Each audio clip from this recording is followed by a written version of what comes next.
बिस्मिल्लाहिर्रहमानिर्रहीम। अस्सलामु अलैकुम डियर स्टूडेंट्स। क्लास 10 में आज हम स्टार्ट कर रहे हैं unit number 12 coordination and control. इस यूनिट में बुनियादी तौर पर हम डिस्कस करेंगे mechanism of coordination, coordination definition, brain, CNS, FENS और ये तमाम इम्पोर्टेंट चीज़ें हमारे इस चैप्टर का हिस्सा होगा। सबसे पहले इंट्रोडक्शन की तरफ आते हैं तो जिस तरह हमें मालूम है कि तमाम ऑर्गेनिज्म अपने एनवायरनमेंट से इंटरेक्शन में होते हैं और जो चेंजेस एनवायरनमेंट्स में आते हैं उसी चेंजेस के मुताबिक ऑर्गेनिज्म रिस्पॉन्स देते हैं। हम अपनी रोज़मर्रा ज़िंदगी के तमाम एक्टिविटी एक कोऑर्डिनेट तरीके से करते हैं। फॉर एग्ज़ाम्पल, आप क्रिकेट खेलते हैं, आप एक्सरसाइज करते हैं, आप एक लेटर लिखते हैं, ठीक है। पाँव में कोई नेल चला जाता है, आप स्टॉप होके उसको उठा के वो निकाल लेते हैं। किस तरह, क्या हमने कभी सोचा है कि ये तमाम प्रोसेस किस तरह होती हैं? ये इतने स्टिमुलेशन का अमल है, फिर इनके प्रोसेसिंग का अमल है, फिर वो एक्शन का ये रिस्पांस जो होता है, क्या हमने सोचा है कभी कि ये तमाम चीज़ें किस तरह होती है? क्या ये वैसे ही ऑटोमेटिक एक प्रोसेस है जो बॉडी में परफॉर्म होता है? नहीं, इसके लिए कुदरत ने बॉडी में मुख्तलिफ़ चीज़ें रखी हैं और ये इंशाल्लाह हम इस चैप्टर में डिटेल के साथ पढ़ेंगे। तो सबसे पहला टॉपिक स्टार्ट होता है कोऑर्डिनेशन इन ऑर्गेनिजम्स। कोऑर्डिनेशन का मतलब है क्या? कोऑर्डिनेशन का मतलब है integration among different body parts and response to a stimuli in order to keep the harmony with environment. Body में मुख्तलिफ आर्गन्स हैं, बॉडी में मुख्तलिफ पार्ट्स हैं और वो तमाम पार्ट्स एक दूसरे से कोऑर्डिनेशन करते हैं, वो एक दूसरे के साथ हेल्प करते हैं, वो एक दूसरे के साथ कोऑपरेट करते हैं ताकि एनवायरनमेंट में जो चेंज आया है उसी चेंज के मुताबिक answer they, response they. This is called coordination. मिसाल के तौर पर मैं एक शॉर्ट एग्जांपल देता हूँ। अगर आप रोड क्रॉस कर रहे हैं और अचानक एक तेज़ गाड़ी आ रही है, वो हॉर्न बजा देता है, तो कानों के ज़रिए आप वो हॉर्न सुनते हैं, आँखों के ज़रिए वो आप देखते हैं। तो कान और आँखों ने यहाँ पर देखने और सुनने का अमल किया। अब कानों पर और आँखों पर तो आप भाग नहीं सकते, भागने के लिए अब मसल्स की ज़रूरत है। फिर फ़ौरन आपके ब्रेन इस बात को प्रोसेस करती हैं कि अगर मैं रोड पर इसी तरह खड़ा रहा या स्लो चलता रहा तो गाड़ी टक्कर मारेगा, एक्सीडेंट हो जाएगा। तो फिर इस शॉर्ट टाइम में ब्रेन ने भी इसमें अपना किरदार अदा किया। फिर आपके ब्रेन सिग्नल्स देते हैं आपके मसल्स को और आप या तो पीछे चले आते हैं ताकि गाड़ी जो है वो गुजर जाए, या आप थोड़ा सा फास्ट हो जाते हैं ताकि रोड क्रॉस कर सकें।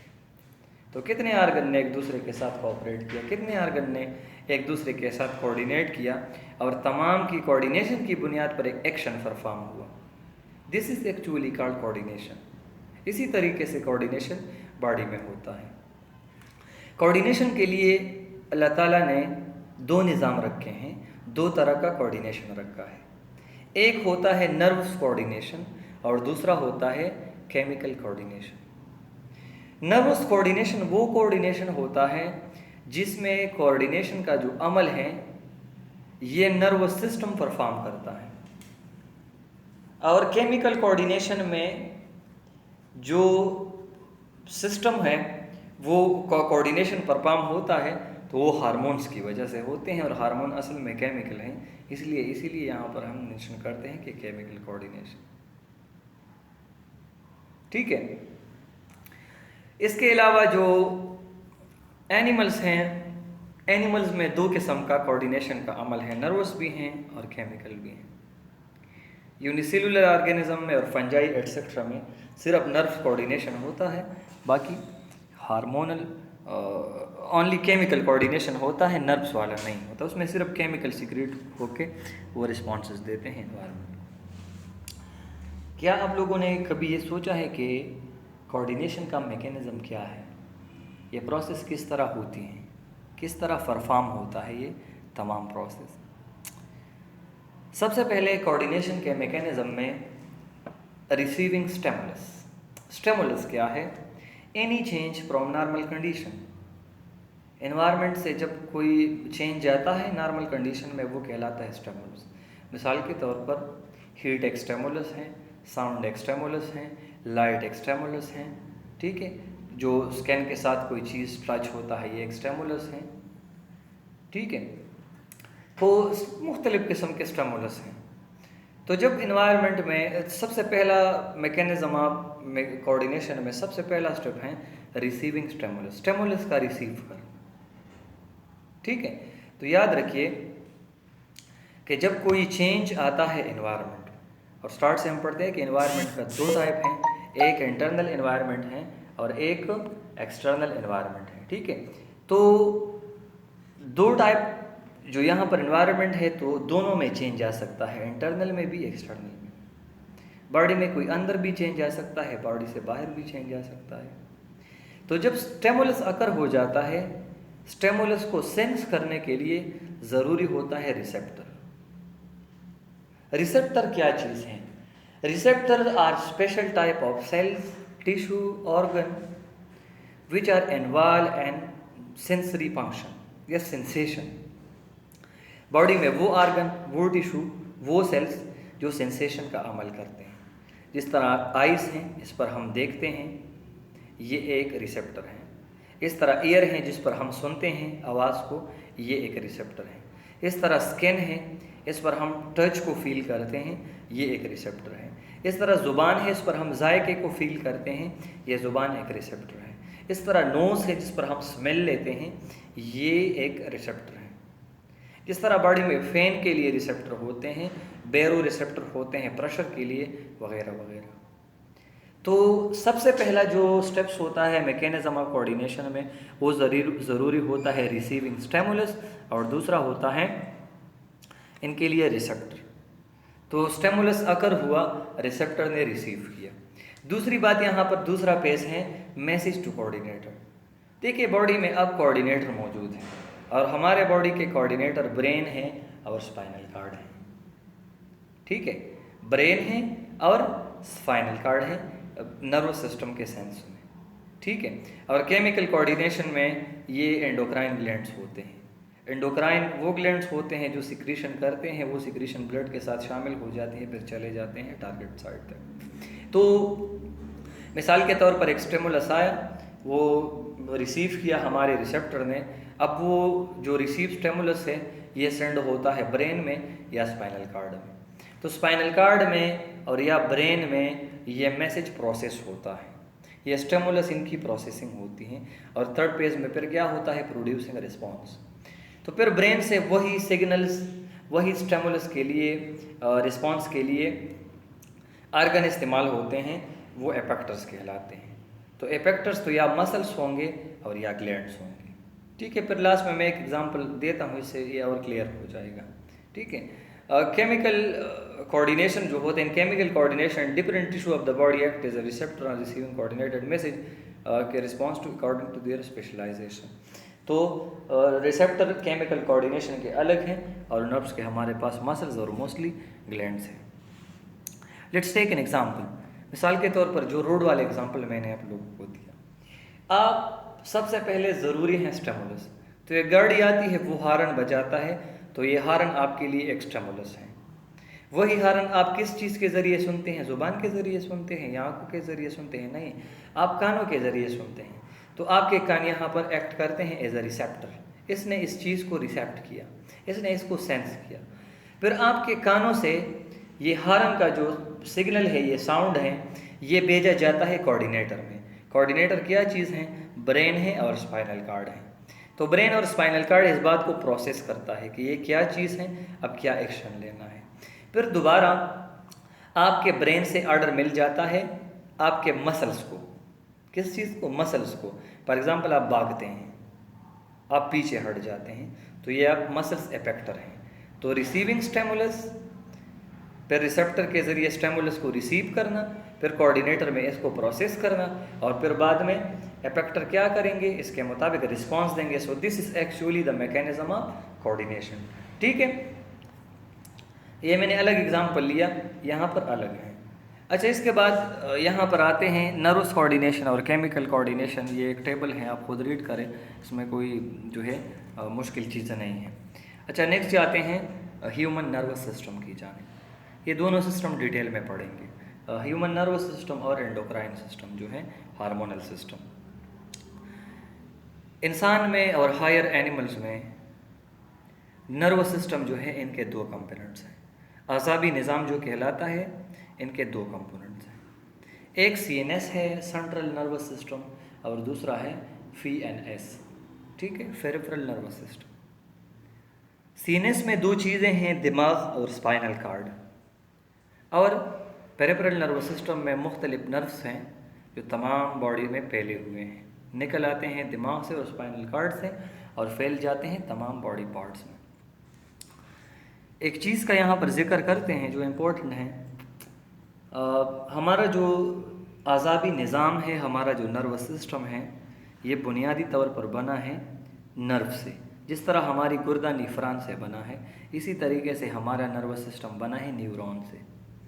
Neuron is the basic structural and functional unit of our nervous system. हमारे सिस्टम को न्यूरॉन ने स्ट्रक्चरली और फंक्शनली ये बना है न्यूरॉन से। ठीक है, ये नर्व सेल भी कहलाता है, और ये बॉडी में सबसे लॉन्गेस्ट सेल होते हैं न्यूरॉन, सबसे लॉन्गेस्ट सेल न्यूरॉन्स होते हैं। ठीक है, ये स्पेशलाइज सेल्स होते हैं, ये मैसेजेस को कंडक्ट करते हैं, फिर ये मैसेजेस को प्रोसेस करते हैं, और फिर बाद में ले जाते हैं इफेक्टर ऑर्गन्स में। तो जो बुनियादी चीज़ है यहाँ पर वो है न्यूरॉन्स। ठीक है, नर्व एम्पल्स की यहाँ पर बात हुई है, तो ये भी लास्ट में पढ़ें कि नर्व एम्पल्स हमारे पास असल में क्या चीज़ है। Nerve एम्पल्स is a wave of electrochemical change that travel through neuron. Electrochemical change होता है जो न्यूरॉन में ट्रेवल करता है। ठीक है, ये मैसेज जो होता है ये कहलाता है नर्व एम्पल्स। ठीक है, नर्वस सिस्टम जो है इसमें बिलियंस ऑफ न्यूरॉन होते हैं, मुख्तलिफ साइज़ के और मुख्तलिफ शेप के, पर जर्नली हमारे पास न्यूरॉन के 3 टाइप्स हैं। कितने टाइप्स हैं? 3 टाइप्स होते हैं। ठीक है, एक होता है सेंसरी न्यूरॉन, दूसरा होता है मोटर न्यूरॉन, और तीसरा एसोसिएटिव न्यूरॉन। ठीक है, एक न्यूरॉन का स्ट्रक्चर किस तरह होगा? फॉर एग्जांपल जहन में एक क्वेश्चन आता है कि अगर हमारे दिमाग और स्पाइनल कार्ड न्यूरॉन से बना है, तो असल में ये न्यूरॉन स्ट्रक्चर में किस तरह होगा? प्लांट की तरह होगा, कोई गाड़ी की तरह होगा, बुक की तरह होगा, क्या चीज़ है ये न्यूरॉन? तो स्ट्रक्चर की तरफ आते हैं कि एक न्यूरॉन जो होता है उनके स्ट्रक्चर में कुछ बुनियादी हिस्से होते हैं। सबसे पहला जो सबसे बड़ा हिस्सा होता है वो कहलाता है सेल बॉडी। ये न्यूरॉन की सेल बॉडी है, और ये सेल बॉडी काम करता है एज अ साइटोप्लाज्म। जिस तरह एक सेल में साइटोप्लाज्म होता है, तो न्यूरॉन भी बुनियादी तौर पर एक सेल है, और ये इसका साइटोप्लाज्म है। तो इस साइटोप्लाज्म में न्यूक्लियस होता है, या जो अदर ऑर्गेनेल्स होते हैं ज़रूरी, वो इसी हिस्से में मौजूद होते हैं जो मैंने यहाँ पर एनसर्कल्ड किया है। दूसरा हमारे पास होता है डेंड्राइट्स। तो ये सेल बॉडी से जो ब्रांचेस निकले हैं, ये branches, these are called dendrites. ये क्या कहलाते हैं? डेंड्राइट्स कहलाते हैं। तो बेटा आपको याद रखना है, डेंड्राइट्स हमेशा शॉर्ट होते हैं और ब्रांचेस फॉर्म में होते हैं, जिस तरह आप इनके ब्रांचेस देख सकते हैं। डेंड्राइट्स का है काम क्या है? डेंड्राइट्स मैसेजेस को इस साइड से लेते हैं और ले आते हैं यहाँ पर सेल बॉडी की तरफ। ठीक है, ये इम्पल्सेस को वहाँ से कलेक्ट करके सेल बॉडी की तरफ ले आते हैं। फिर जहाँ पर डेंड्रान्स की यहाँ एंडिंग होती है, तो यहाँ तक है सेल बॉडी। तो फिर सेल बॉडी के बाद स्टार्ट हो जाता है आक्सान, यहाँ तक ये आक्सान है। ठीक है, दिस इज कॉल्ड आक्सान। आक्सान हमारे पास लॉन्ग होता है और अनब्रांच होता है। जिस तरह आप यहाँ पर देख सकते हैं कि ये कंप्लीटली एक ट्यूब की तरह है, एक फाइबर की तरह है।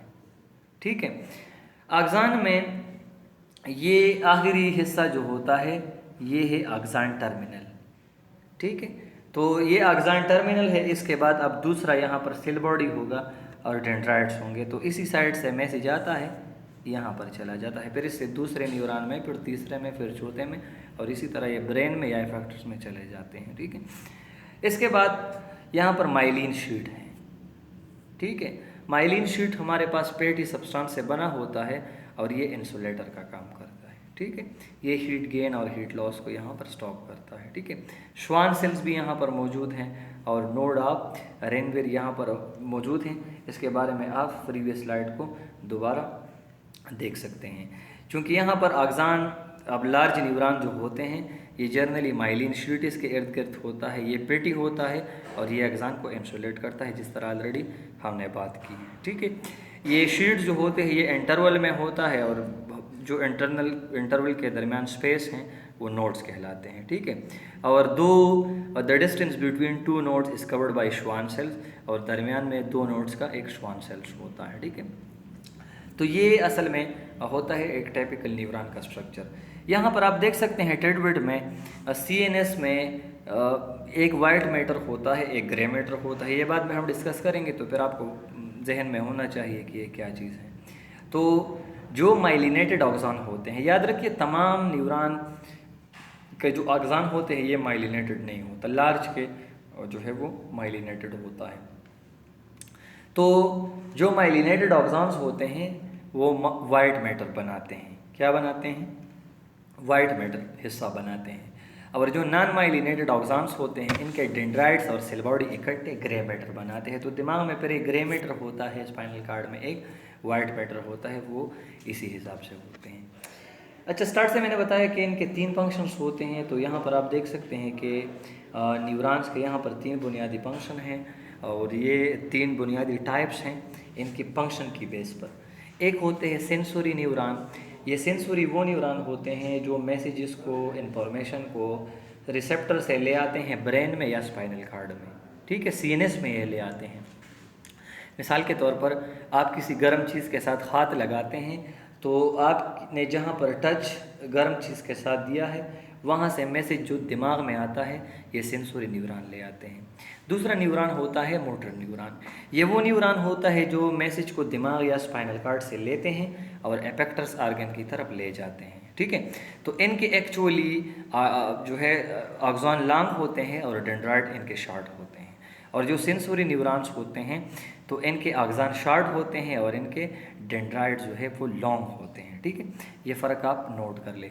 तीसरा होता है एसोसिएटिव और न्यूरॉन्स। तो ये सेंसरी के साथ भी अटैच हैं और ये मोटर के साथ भी अटैच हैं। और ब्रेन का ज़्यादा स्पाइनल कार्ड जो है ये ब्रेन में और स्पाइनल कार्ड में ज़्यादा पाए जाते हैं। ठीक है, और इनके शॉर्ट ऑक्सान होते हैं और शॉर्ट इनके डेंड्राइट्स होते हैं। तो यहाँ पर आप 3 किस्म के न्यूरॉन देख सकते हैं। एक यहाँ पर है सेंसोरी न्यूरॉन जो मैसेज को इस साइड से कलेक्ट करता है और ले आता है बॉडी साइड में। ठीक है, तो यहाँ पर ये इनके एक के ऑक्सान टर्मिनल हैं और एक का डेंड्राइट्स हैं। तो दरमियान में ये हमारे पास हैं सेंसोरी न्यूरॉन। ठीक है, और इंटर न्यूरॉन भी कहलाता है।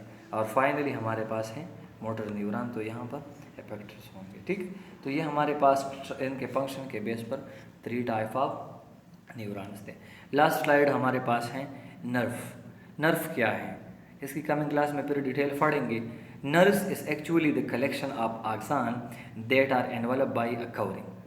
जब axon कलेक्ट हो जाते हैं, फॉर एग्जांपल ये हमारे पास axon टर्मिनल हैं, यहाँ पर आप देख सकते हैं ये अगर एक axon टर्मिनल है तो एक axon टर्मिनल, मुख्तलिफ axon टर्मिनल जब कलेक्ट हो जाते हैं इनके इर्द गिर्द एक कवर बनता है, तो ये बनाता है नर्व्स।